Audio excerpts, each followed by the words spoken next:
All right. But what kind of Muslim? Because it gets even more confusing. Oh, it shouldn't be confusing, though. This is pretty straightforward stuff. Unlike Christianity, which has divisions, Islam has divisions, but they're not ideological divisions. That's kind of what I wanted to stress here. So, like Christianity, there are divisions. So, for those of you that are not Christians or don't know the Western European history story, or the story of Christendom, Christianity, as a single umbrella, has about, like I said, 1.5 or so billion followers in the world. But Christianity is actually a very generic term now. You usually wouldn't self-recognize yourself as just a Christian. I guess you would, but it would be more important you'd say, oh, I'm a Catholic, or I'm a Protestant, or I'm a Methodist, or I'm one of these 100 other divisions of Christianity.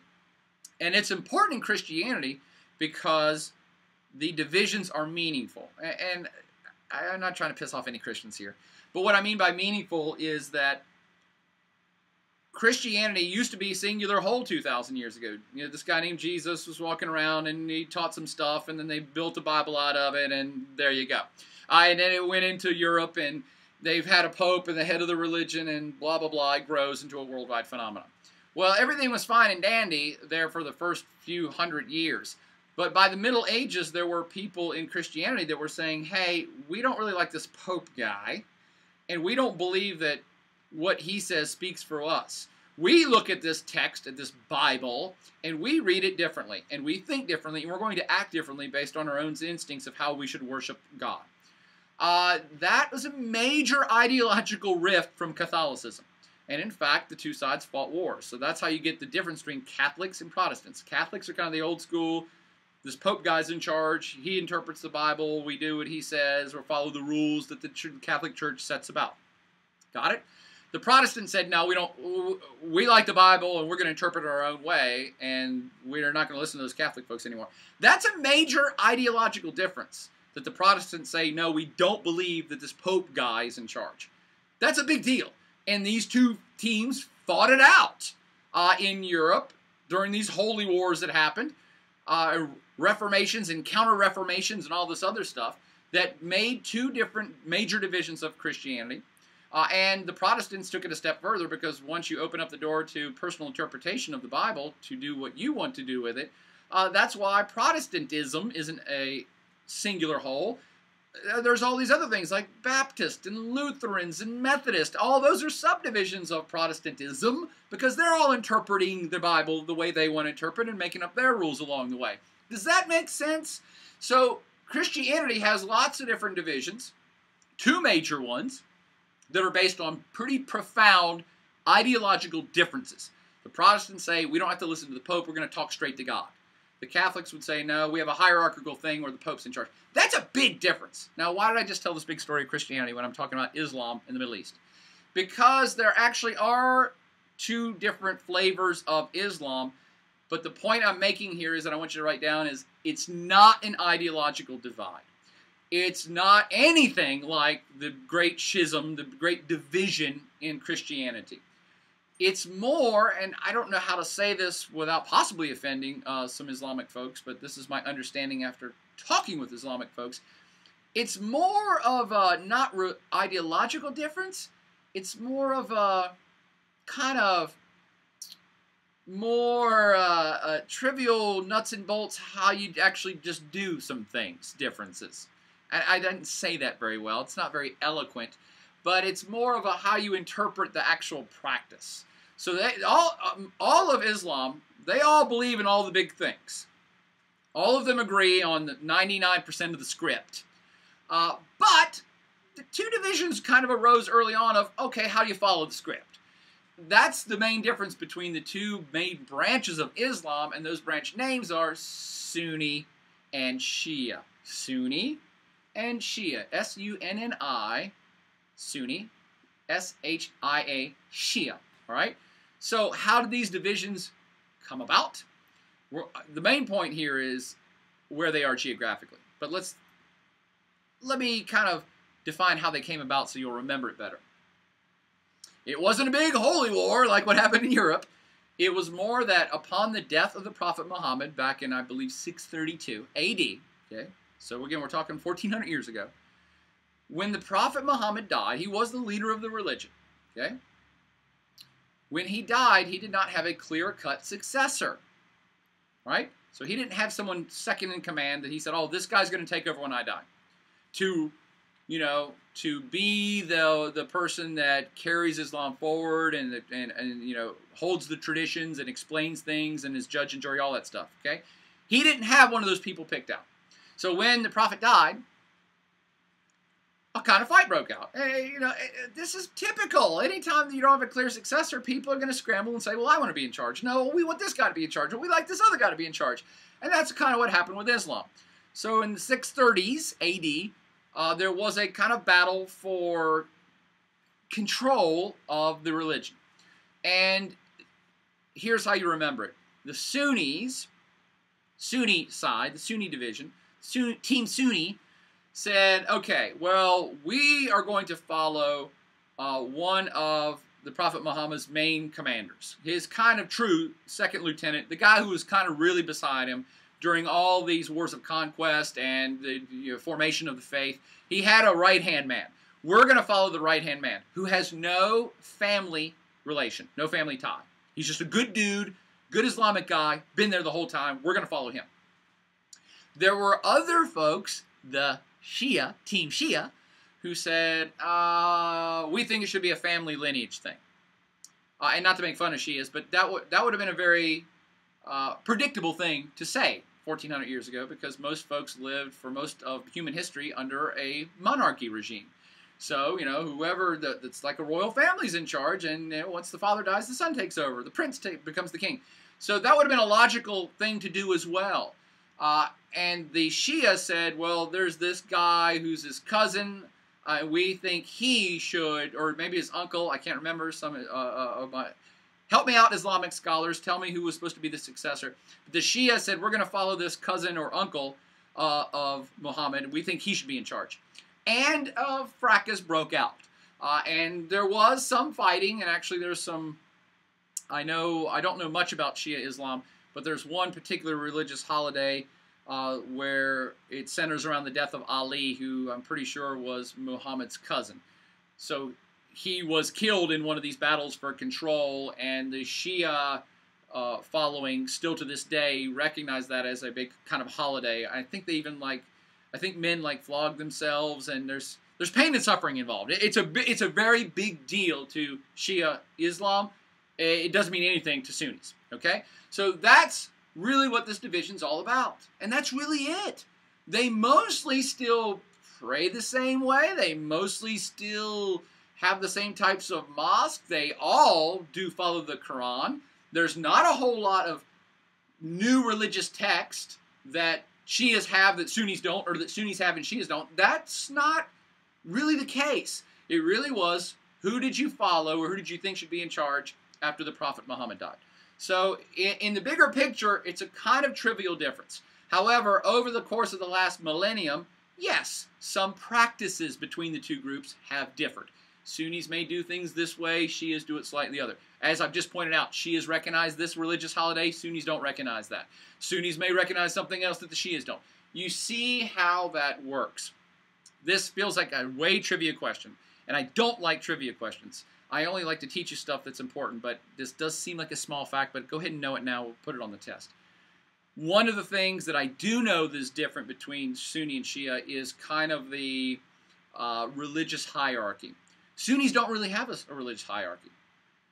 What I mean by that is the Pope is the head guy of the Catholic Church, right? Everybody knows that. You all recognize that. There's no Pope of Islam. There's no central figure. There's no world central hierarchy of Islam. It's one of the things that makes it really powerful, by the way. It's a very localized religion. Everybody follows the text, and they just kind of all do it everywhere. And you have a local mosque, and you go pray, and you have maybe a local guy that heads the prayers, but that's it. Shia does have a little bit of structure. Shia has actually a little bit more structure than Sunnis do. And here's the trivial fact that I wanted you to know. When you hear the word Ayatollah, that's a Shia thing.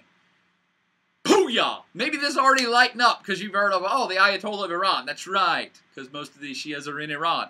The Ayatollahs are a religious class, a priestly class, kind of like a pope kind of guy. They don't have a lot of power, but they're a cleric class. They're like a high priest. And they do have a bit more structure in Iran, a Shia state, via the Ayatollahs. That is, they would say, oh, okay, well, we have a grand Ayatollah of our state, the head poobah, right? The Ayatollah of Iran, the head honcho who heads the whole government. But there are also other Ayatollahs that may have different regions of Iran that they're kind of in control of and would help set up mosque or assign people to do prayers at mosque. That type of thing. That is different. That's a Shia thing. There are no Ayatollahs in Sunni Islam. Got it? Okay. Again, sounds trivial, but it helps you, I think, hopefully understand the differences, particularly between Iran and all of its other Islamic neighbors, because Iran is mostly Shia. And that brings me to the real deal with what I want you to know about Islam in the Middle East and the wider world is what kind of Islam is where. Now you understand Sunni versus Shia, okay? And BTW, there have been fracases throughout history, very small, where Sunnis went and attacked Shias or Shias went and attacked Sunnis or persecuted each other. They're actually pretty minimal. Historically, they don't account for much. So I don't want to overplay this big difference because it's becoming bigger in today's world than it actually ever has been in the past, but maybe I'm getting ahead of the story a little bit. So I want you to understand these two divisions of Islam. But I also want you to understand it's not ideological, and it actually is not played figuratively in history. It's never been the case that there's been some huge Sunni versus Shia massacre or battles for control of the world. That's never happened. There have been some skirmishes and some slaughters, but pretty minimal. Again, not to get ahead of the story, it seems like it's getting more important in today's world than ever before, which is why I'm teaching it. Now let's get back to, okay, where are these guys at? This will help you understand the modern world a lot. It'll definitely help you understand the Middle East. Where are most of the Sunnis versus where are most of the Shias? Fact one to know. Overwhelmingly, the Islamic world is of the Sunni branch. I'm going to make up numbers here, and I'm famous for doing this, but I like to round things off so they're easy for you to remember. When you're looking at the entire world, probably 90% of followers of Islam are of the Sunni branch. It is the overwhelming majority, right? Not just kind of a majority, overwhelming majority. When you walk down the street of any country on planet Earth, any, besides a couple I'm going to name, in Africa, Europe, Central Asia, Southeast Asia, America, if you bump into an Islamic person, 99% of the time, that's going to be a Sunni. Okay? All right. So, where are the rest? And by the way, this map is showing you the division here. The light green is Sunni. And you see all of North Africa, down the coast of Africa, most of the classic Middle East, Turkey, Saudi Arabia, most Gulf countries, all of Central Asia, most in Pakistan and India, all of the ones in Indonesia are of the Sunni flavor. All right, that's easy to identify. It's 90% of them. Pretty much everywhere you go, you're going to be bumping into someone of the Sunni branch. So where's the Shias at? That's where it gets more interesting. The Shia group is very much more focused. And if you haven't picked this up already, they're mostly in Iran. So where I've now told you that most of the world, 90% of the world would be Sunni Islam and only 10% Shia. If you're looking at just Iran, you can flip that number. In Iran, 90% of Islamic folks are of the Shia branch, 10% of the Sunni. That makes sense, right? So Iran is really the epicenter. It's the core of the Shia branch, but it's not alone. Southern Iraq is overwhelmingly Shia as well. And for those of you that are already putting two and two together in your brains, because I love you, because you're smart, you might be starting to say, hey, wait a minute, is that why that Iran now has more influence in Iraq? Because Iraq, actually, southern Iraq is mostly Shia, and those folks in Iraq have more in common with their buddies over in Iran who are Shia? Yes! Now you're starting to get why it's important to know this stuff. Iraq, actually, is something on the effect of 50 or 60%, maybe 60 or 70% Shia. So actually, it's the majority in Iraq too. But Saddam Hussein, the dictator, former dictator, now dead in hell, and his whole government were of the Sunni variety, and they used to persecute the Shias. So enter the United States, kill Saddam Hussein, overthrow their government, make it a democracy. Well, democracy's great. We love democracy. But who rules in a democracy? The majority do. And the majority in Iraq is now Shia. So again, it's not like there's a holy war between Shias and Sunnis. But the Shias in Iraq now control the government, and they have more in common with and are more buddies with the Shias over in Iran. Starting to make sense? But they're not alone either. There are patches of Shias in most of the Gulf states. Yemen has a sizable amount. There's some in Afghanistan, in Syria, particularly the Syrian leadership. So it is kind of a big deal where these folks are for this reason. Wherever Shias are, go ahead and jot this down, maybe verbatim if you like. Wherever there are Shias on planet Earth, Iran has some influence. Say that again. Wherever you have clusters of Shia folks on planet Earth, Iran does have some influence. So Iran plays figuratively into Lebanese politics because there's a group called Hezbollah there, and Hezbollah are Shia Islamic folks. The leadership of Syria, that is al-Assad, who I've already shown you a picture of, he's not an outright Shia, he's actually an Alawite, which is a subdivision of Shia. That's right, you got it. And so Iran and the Assad family are buddies because they share the Shia link. And as I've now suggested, Shia-led Iran has a lot more influence in now Shia-led Iraq because of this shared cultural, religious thing. So it's kind of a big deal, and it hopefully starts to help you understand current events already of who likes who in the Middle East, who hates who, and what's going on. And I'm zooming into, I zoomed into the Gulf region just to point out a couple other things that are happening in current events that I could not let go without at least referencing. And that is that there are sizable Shia minorities and or majorities in places like Bahrain, which has seen Shia protest in the streets because the Shias say we don't have as many rights in Bahrain as the Sunnis, who are actually in the minority, but they control the government. It's very much a similar story to what was happening in Iraq.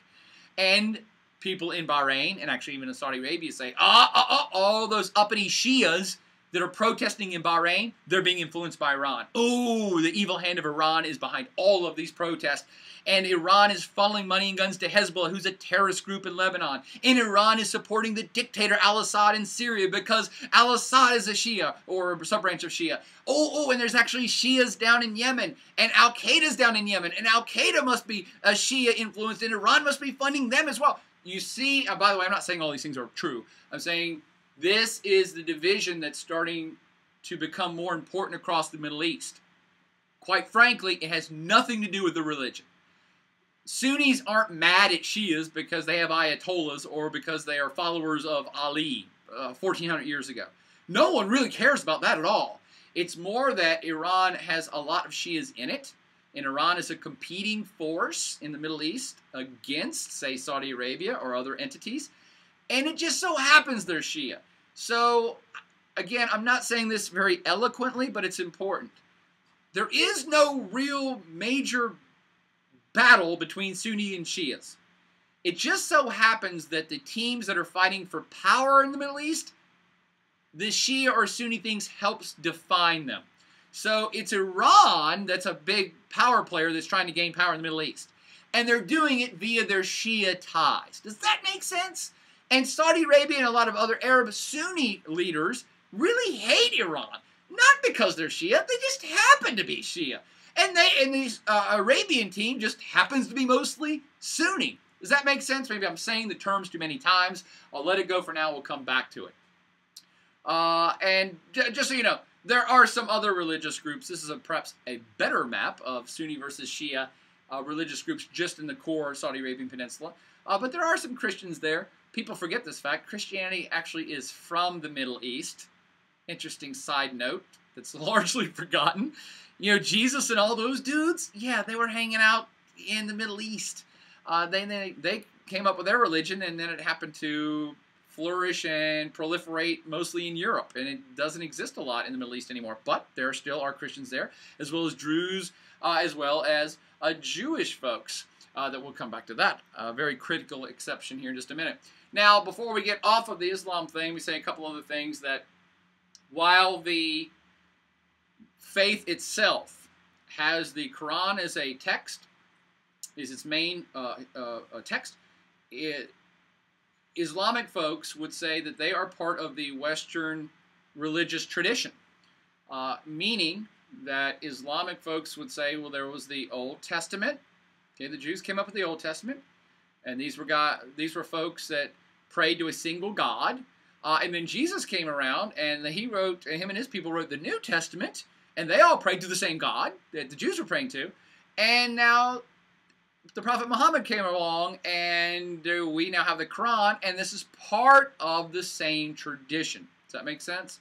So, Old Testament, New Testament, what Christians would call the Bible, and the Quran, Islamic folks would say all three of these are legit. They're all part of a single lineage, all praying to the same God. So there is a lot of commonality between these three religions. And across Islam, worldwide across Islam, there is a lot of homogeneity with the text and with practices. You know, I've now talked about Sunni versus Shia, but again, that's pretty minimal in terms of differences in practices and major beliefs. So they have a pretty homogeneous take on all this. But, of course, in different societies, it is practiced slightly different, and it's sometimes more liberal and sometimes more conservative within the society. I know that most of us in the West look at Islam and we're like, oh my gosh, they're all like, you know, all the women wear these face coverings and burqas, and all the men have beards and wear turbans. And it's like, yeah, no. They have 1.5 billion adherents. The religion stretches from Morocco to Indonesia. Of course, there's different interpretations of how conservative we should take this religion and the culture that we live based on this religion. And some places are more liberal, some are more conservative. And this map is just showing you, and it's an old map too, but it still applies. It's just showing you how much the religion has influenced different laws in the state, just to show you the difference in interpretation. And so each little color code is a state law. Like green is seclusion of women accepted among religious groups. Some of my favorite are a white, which if there's a white piece of the pie there, that means it's completely acceptable to attack women for immodest dress. Blue is government-mandated dress codes. Oh my gosh, how well would that go over in America? The tan is women cannot drive in the country. The yellow is women need permission from a relative to travel. So these are things that we'd be like, whoa, oh my gosh, we're all about human rights and individual rights, and that sounds terrible to us, but this is a different culture, a different society, a different history. They think about things differently. But it's even different within the Middle East, because look at the map and see which countries have the most of these laws on the books. And of course, it's Saudi Arabia, the pinwheel of fun, where they would have the most conservative interpretation of Islam and therefore have mostly conservative dress codes and conservative opinions towards the role of women and all these other things. So Saudi Arabia has all the rest of it. But then check this out. Tunisia. No, Tunisia's only got one color lit up. Syria, Iraq, and Lebanon only have women need male permission to travel abroad. That's it. They don't have these other things. They're more liberal in their interpretation of this faith in terms of how the faith plays out politically and in the legal system. So don't think that Islam is this monolithic thing. It does have a lot of homogeneous traits. It is practiced kind of the same pretty much everywhere in the world, say unlike Christianity. However, there's great differences in how people interpret it for their own personal lives and how they interpret it differently for their societies. It is not that monolithic. You know, the idea that every Islamic woman by, state law must wear a burqa, that's nonsense. Maybe it's true in Saudi Arabia and Iran, but it's not for most of the other countries of the Middle East. Even of the Middle East, it's not true of all the countries. So if they have a difference of opinion, liberal versus conservative, of course everyone else in the world does too. Islamic folks elsewhere in the world do as well. One last point on this that'll be a test question. Why would Saudi Arabia have so many laws? Or they just don't like women there? What's up with that? Here's what's up with it. Saudi Arabia is where the religion was born. I've now told you the story. The Prophet Muhammad was from Saudi Arabia. The two holiest cities, Mecca and Medina, are in Saudi Arabia. The Hajj pilgrimage is conducted back to Saudi Arabia. Of course, Saudi Arabia is going to be, in fact, it's almost that they have caretaker duties to maintain as much as possible the traditions, the old school interpretations, the old ways of this world religion. It should not surprise you in the least that Saudi Arabia perhaps is the most conservative. But then you pop over to Iran, and they're pretty conservative as well. They have state-mandated dress codes as well. And I pointed those two countries out in particular. Saudi Arabia, the caretaker, all right, the main holiest of holy ground for Islam, overwhelmingly Sunni. Iran, a Islamic republic who sees itself as a staunch advocate and protector of the faith, mostly Shia. Why would Boyer be pointing those two out? Because those two countries hate each other. And those two countries are the kind of epicenters of these teams that are vying for power and control in the Middle East. Again, it just so happens that one of them Sunni, one of them Shia, and that plays into defining the different teams, but this is not a battle about religion. It's a battle about political and economic control and power, much like all great empires have fought over forever. But let me get away from that. I'm digressing now, getting ahead of the story of the teams vying for power. But do understand that Saudi Arabia, pretty conservative for now, I hope, obvious reasons. And they always will be. They always will be. The Saudi king himself, he's a king. It's a monarchy. He is not a religious person. I mean, he's a religious person, but he's not a priest, okay? He is really charged with being, not the leader of Islam, but the protector of the tradition. And so he himself, Saudi Arabia is not a theocracy. It's a monarchy. He's a king. But, buddy, if you don't think for 1 second that he has to bow down to the needs of the highest priest of Saudi Arabia, you're kidding yourself.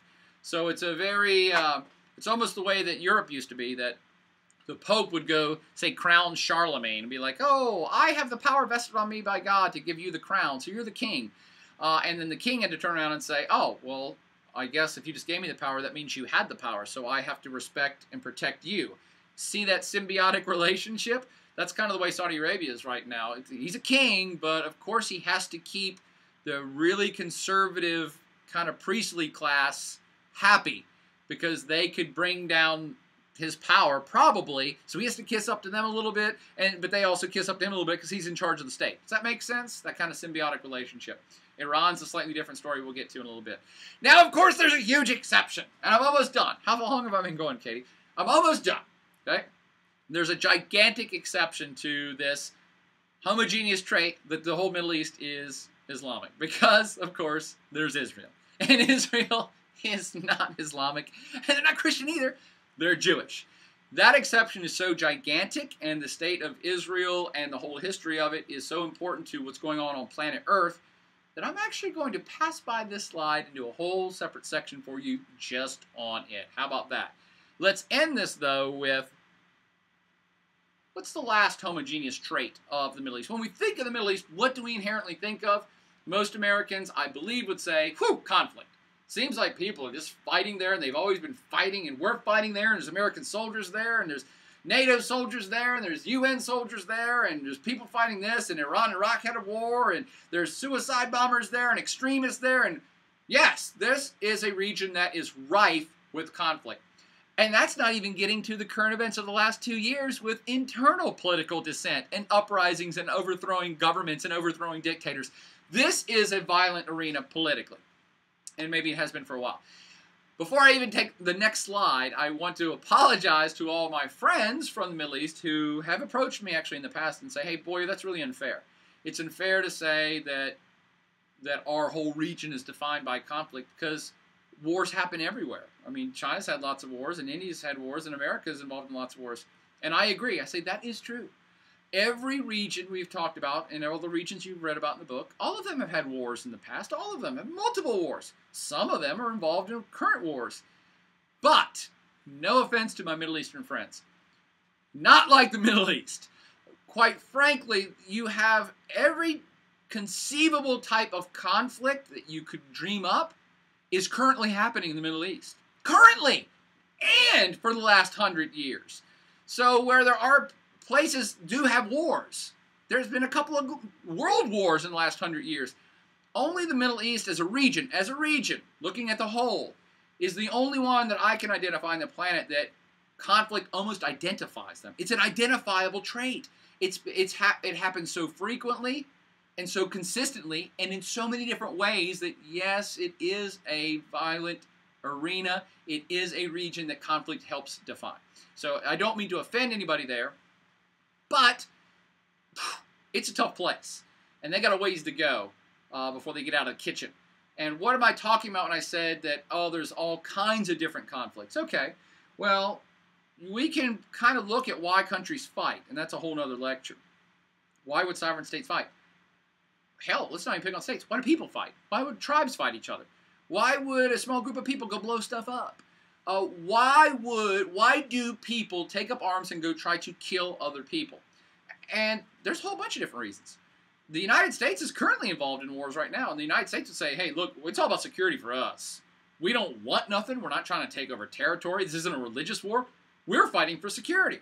Other times you might say, oh, okay, well, this war happened because this country just wanted to take something from another country. A simple resource acquisition.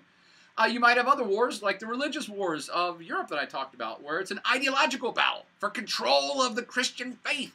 And that's a reason to have a war. You look at the Middle East, and they pretty much got all of that, and ones we haven't even talked about yet. Namely, there are volatile and violent borders across virtually every single one of the core Middle Eastern states. Namely, you have current uprisings in Tunisia and Egypt, in Yemen and Syria, internal civil wars that aren't solved, political crises. You've had wars between Iran and Iraq, Iraq and Kuwait. You have an ongoing conflict with Israel and every one of its neighbors. You have an ongoing conflict between Lebanon and Israel, groups of people in Lebanon and Israel, groups of people in Yemen and the Yemenis government, people in Iran who maybe want to take over the Middle East, and people in Saudi Arabia who perhaps want to go crush Iran. And Israel is maybe going to go bomb Iran for having a nuclear facility. Those are just the ones I've named in 30 seconds. You also have more internalized conflicts, political but also ethnic, where there are groups of people within these regions that self-identify themselves as not Iranian, or not Syrian, or not Iraqi. Namely, these guys called the Kurds who've been fighting for an independence, our independent Kurdistan for a while. And they've been involved in civil unrest and currently are involved in civil unrest in parts of Iraq. So there's just so much going on, and I'm just going to name a few. I actually have started to name a few, but you can look at something like Territorial Clash. And we haven't talked about it yet, but I'm referencing it right up front. The fight between Israel and Palestine, and all of Palestine's supporters, is not a religious thing. Yes, most of the Middle East is Islamic, and Israel is Jewish. The religions have nothing to do with that fight. It's a territorial clash. Different groups of people want this land, and they're willing to shoot and kill each other for it, and they have been for 60 years. Okay? So we have fights simply over land. Land fight. Where is that even happening anywhere else in the world? Can you name any other parts of the planet where people are fighting over land? Most of the world's political borders have been firmed up for like 50 years now. Not here, not in the Middle East. So some entities are fighting just over land. Some entities have fought in the past and currently are fighting over resources. Namely Iraq. Saddam Hussein's Iraq invaded Kuwait. They just wanted the oil. He just said outright, we think that was our land and that's our oil underneath of it, and Kuwait is actually sticking a straw in the ground at a diagonal and tapping in oil that's actually in Iraq land. So we're going to invade Kuwait to get our oil back and take all theirs too. So, okay, so people fight over resources, namely oil, in the Middle East. There's also ethnic clash, and I've hinted at this. I do want to put out the ignorance alert. This whole time I've been talking about the Middle East, I have not, I've a little bit here and there been referencing ethnic groups. Now it's time to flush them all out so that you're smarter and don't offend anybody, which I'm sure I have multiple times. What's the ignorance alert of which I speak? There are many ethnicities across the Middle East. Islam is a homogeneous religion across the Middle East, but there are people, all right? People are religious, but they're not the religion. So there are different people in the Middle East. Most of them are Arabic.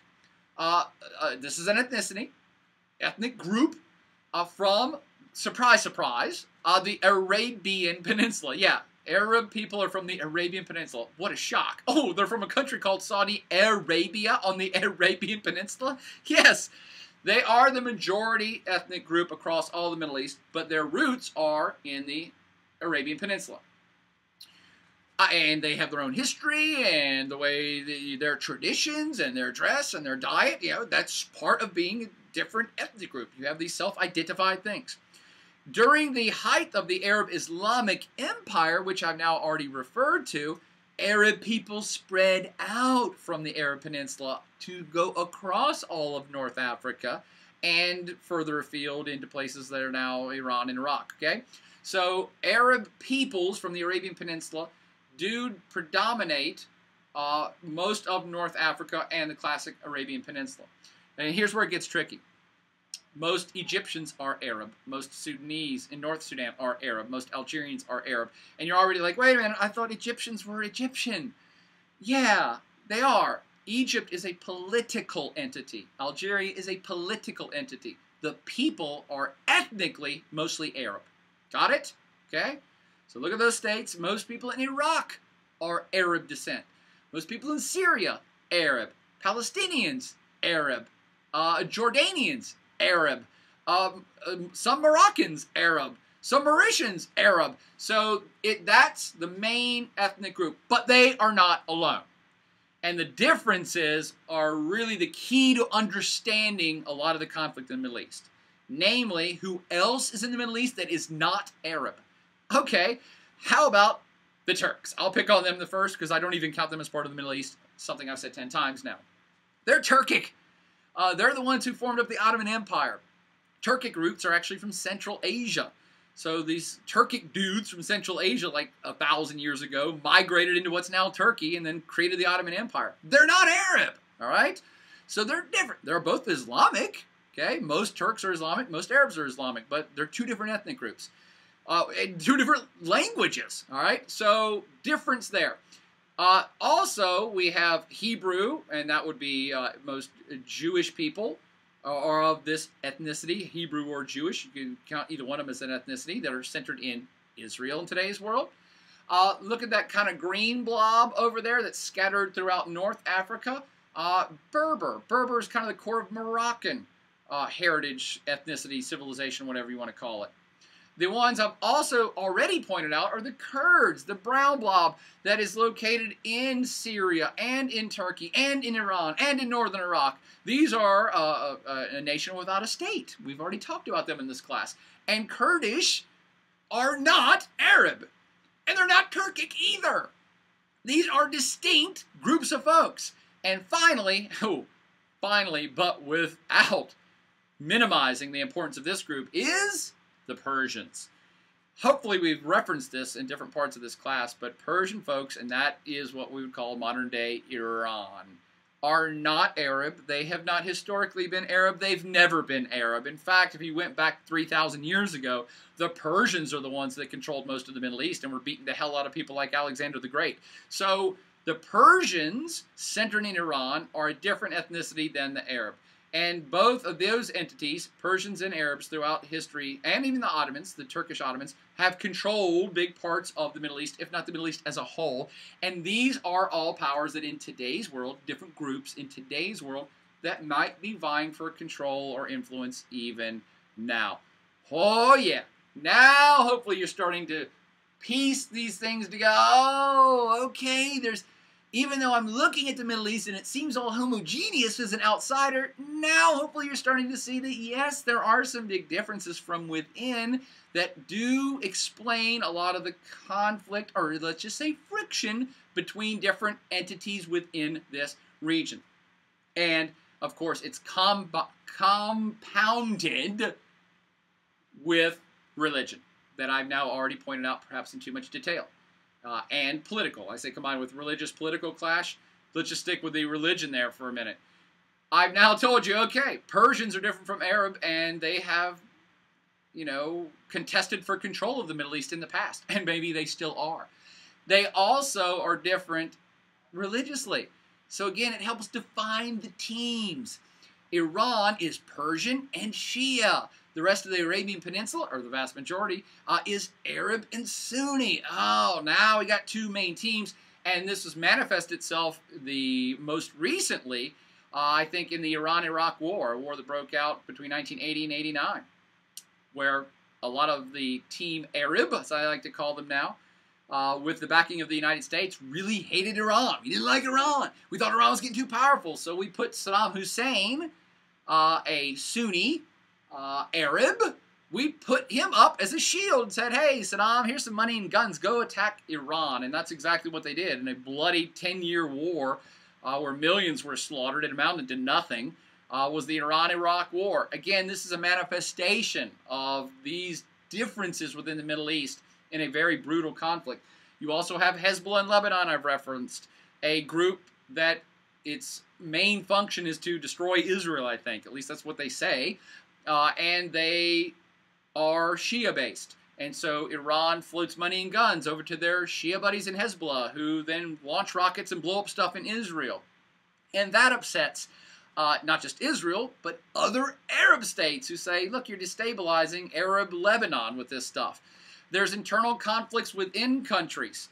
And I always say, coming soon, Iraqi civil war. What I'm referring to in both of these instances is that there are folks throughout the Islamic Middle East who look at Iran and say, hey, they're like a theocracy. They're Shia, but you know what? They're a theocracy that puts Islam first. And they have a religious guy who's in charge of their state. And we kind of respect them because our political leaders, say here in Syria or in Egypt, really suck. And maybe we should become a theocracy. Maybe we should get rid of our leaders and become an Islamic republic, kind of like Iran is. That is what's going on all over the Middle East right now. That internal conflict. When you hear about the Muslim Brotherhood or the protests that are going on in the streets of Egypt right now, 2012, what is today's date? Like December 8th. Right now, Egypt is debating with itself and tearing itself apart, trying to figure out how to go forward, because there are people within the society who say, maybe we should be more like Iran. Maybe we should have religion in charge of the state. It's not the same religion. I mean, it's Islam, but it's Iran is Shia, and Egypt's mostly Sunni, but they say, hey, we like that system more. And the Arab Sunni leaders in most of the Middle East say, oh, hey, hold on now, we don't like Iran's system. I'm a dictator or a king. I don't want to be overthrown so that you can become a Islamic republic like Iran. That's what's going on all over the place, man. A battle for the heart and soul of political systems that has at its base a bit of religion and ethnic difference. Does that start to make sense? And that's why I say coming soon, Iraqi civil war. That's only a matter of time before Iraq devolves into full-fledged civil war. They have too many ethnic groups in the place and too many religious groups. So you have Sunnis, Shias, and Kurds in Iraq, and some of the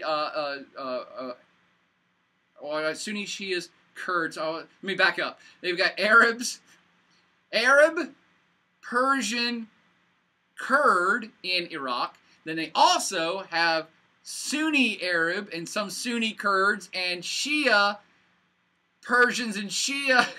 See how confusing it gets? You have these competing forces within Iraq in a destabilized state that maybe should have never been a united single sovereign state. And now that the United States is pulling out of there, it's simply a matter of time before the Kurds say, we want our own country. We don't like those dudes down there anyway. And the Shia-controlled government says, well, we don't like the Sunnis who persecuted us all these years. And the Sunnis in Iraq are already blowing stuff up, saying the Shias are going to pick on us, so we're going to blow stuff up now so that they don't get power. We don't want to be democracy. You see how this helps define a lot of the conflict inside of the Middle East. That's enough for now, though. Let me finish this with a quick round of what kind of Muslim. Time to play. You will have to know all these folks for the final exam, and you will have to know these things about these folks. Are you ready to play? Time to play Name That Muslim. I don't think that's too offensive. If not, I'll try to make it more offensive. Name that Muslim. And not just name the Muslim. You have to name the person, and you have to tell me, are they Sunni, or are they Shia, or are they Sikh? Now, Sikhs actually really aren't in the Middle East. That's mostly an Indian thing. Manmohan Singh, remember him? The Prime Minister of India? He's a Sikh. But it's an S word, so I thought it'd be fun. Also, with a twist, I want for all these people for you to be able to know, are they Arab or non-Arab? Now, again, this perhaps sounds trivial, but knowing who these people are helps you and if they're Arab or non-Arab, or Sunni or Shia, will help you in the long run understand what team they're playing on and who likes who and who's fighting against who. All right, you ready to play? This is just a handful of them. There may be even a few more on the final exam. Let's name this guy. Should be easy at this point in the semester. I hope that you can identify that as Iranian President Mahmoud Ahmadinejad. Whack-ass crazy Ahmadinejad. Right-wing nut Ahmadinejad. Where is he from? Iran. So he must be Shia, correct. Non-Arab, double correct. He's Persian. Next one. Oh, this one's a tough one. I don't even think I brought him up in class, but you know what? He will be on the final exam. This is Hassan Nasrallah. He is in Lebanon. He is not the leader of Lebanon. He is the leader of Hezbollah. As the leader of Hezbollah, as I've now pointed out, is an ally of Iran. He is a Shia. The Hezbollah group is mostly Shia. And he's Arab. So he's not Persian, but because of the Shia tie, Hezbollah is friends with, allies with, and gets money and guns from Shia-dominated Iran. How about this person? Oh, wait a minute. We're not even in the Middle East anymore. I know that guy. That's Bam Bam. President Susilo Bambang of, where do you think he's from? He's from Indonesia, and he is a Sunni. Again, when in doubt, if you go pretty much anywhere in the world and they're an Islamic person, they're probably Sunni. But I've now told you he's from Indonesia as well, so he's definitely not Arab. He's Indonesian. Or maybe he's a different or a sub-ethnicity of Indonesian. I don't even know. But definitely non-Arab, not even from the Middle East. How about this person? Oh, there's the trick player. Now you got it. Because of the blue turban, hopefully you've got it by this point in the semester, that's Prime Minister Manmohan Singh. And he is from India, and he's a Sikh. And of course he's non-Arab, he's Indian. But, do know this for the test, 250 million Islamic folks in India? Huh. And they're the minority? Here, this feels like an easy trivia question. That's the biggest minority population on planet Earth. Let me say that again. Muslims in India are the biggest minority population on planet Earth. 250 million of them, and they're the minority. That's 250 million, that's like bigger than 99% of all countries' populations. So, Prime Minister Manmohan Singh, he's actually a Sikh. He's not Islamic at all. How about this guy? He's actually out of the picture now. But I don't think I've shown you the current president of Egypt, so maybe that's a hint. This is former President Hosni Mubarak of Egypt, the dictator who ran Egypt for about 3 decades. Okay, so he's Egyptian. That should help narrow the field for you. What do you think? Sunni or Shia? Obviously Sunni, and obviously Arab, as I've now pointed out. How about this person? Oh, another trick one because we're outside the region again. This is President Asif Zardari of Pakistan. Again, much like the Indonesian example, just take a wild stab because you don't know this for sure. But if you guessed Sunni, that would be a great hypothesis, and it would be correct. And of course, he's non-Arab. He's Pakistani. How about this person? Oh, well, we got it. Oh, you remember his name? Can you at least remember his holy title? That's right. He's an Ayatollah. The Ayatollah Khomeini of Iran. Side note, also an exam question. Ayatollah just means kind of religious cleric or priest. There are many Ayatollahs. I know I've said this before, but let me stress. There's not the Ayatollah. That's not like saying the president of Iran. No, no, no, no. He is an Ayatollah. He just happens to be the head person in Iran who is an Ayatollah, if that makes sense. Iran always has a religious figure as the head, the actual head of state. And so there will always be an Ayatollah that's in charge of Iran, as long as they keep their current system. But it's not a title that means like the head honcho. There are many Ayatollahs. So the Ayatollah Khomeini of Iran, what do you think he is, Sunni or Shia? You're probably getting it by now. He's Shia. If you're in Iran, you're probably Shia. And of course, you're also Persian, so non-Arab. Do we have anybody else? Oh, poor sadness. He's dead in hell now, too. This is, of course, Saddam Hussein of Iraq, former President Saddam Hussein, also former living Saddam Hussein of Iraq. Now, this is where it gets tricky, because Iraq, as I pointed out, is actually mostly Shia, like 60% Shia. But Saddam Hussein and his crew were Sunni. And so they were a minority within Iraq who ruled with an iron fist and crushed both the Kurds and the Shias, and it's one of the reasons why he got his ass overthrown and killed. And he is Arab descent. And I think maybe this is the last one. Feels a little tricky, but you probably know him by now. That, of course, is Prime Minister Recep Erdogan of Turkey. Sunni or Shia? You got it. He's a Sunni. And Arab or non-Arab? No, he's non-Arab. He's a Turk. He's the president of Turkey. I'm the Prime Minister of Turkey. He's Turk. That's not Arab. Oh, I'm sorry. We still have one more because this guy's in the hot seat in today's world. If you don't know who he is, let me go ahead and throw it to you. President Bashar Assad. This is the guy that's in charge of Syria and overseeing the killing of his own people. He cannot possibly last in office the rest of this, I'm sorry, the next year. I predict he's going to be out by 2013. And what is his affiliation? Here's where it gets really tricky. He is a tricky one, I won't lie, so know him for the exam. He actually will count as Shia, even though technically he's not. He's Alawite. And an Alawite is a subsect of Shia. But it's that strain of Islam. So therefore, he has stronger ties to his buddies over in Iran, and indeed, Iran is his greatest ally in the region. And now, maybe this makes sense why. It's a kind of religious affiliation, because he's Arab. That's what's so tricky about him. Him and his family are Arab, but they are kind of Shia. And they're actually a minority in Syria. Shias are not the majority, but much like Saddam Hussein was a minority dictator in Iraq, the whole Assad family is in a minority, in a Shia minority, but they're the dictators in charge of a predominantly Arab Sunni Syria. Thus, the internal conflict there as well. This all makes sense now? I hope so. That'll do it for now. I'm sure this went for like 10 hours. So we'll have a pretty sizable flash quiz on this, and all those world leaders you'll see in the world leader exam, or at least some of them, and you'll have to know the affiliation of all of their Arab, non-Arab, Sunni, Shia to help you understand the greater differences of the Middle East. So we'll stop for now, and the next section of the Middle East will deal specifically and only with the Israeli-Palestinian situation, because, whew, that one's enough for one sitting. Party on.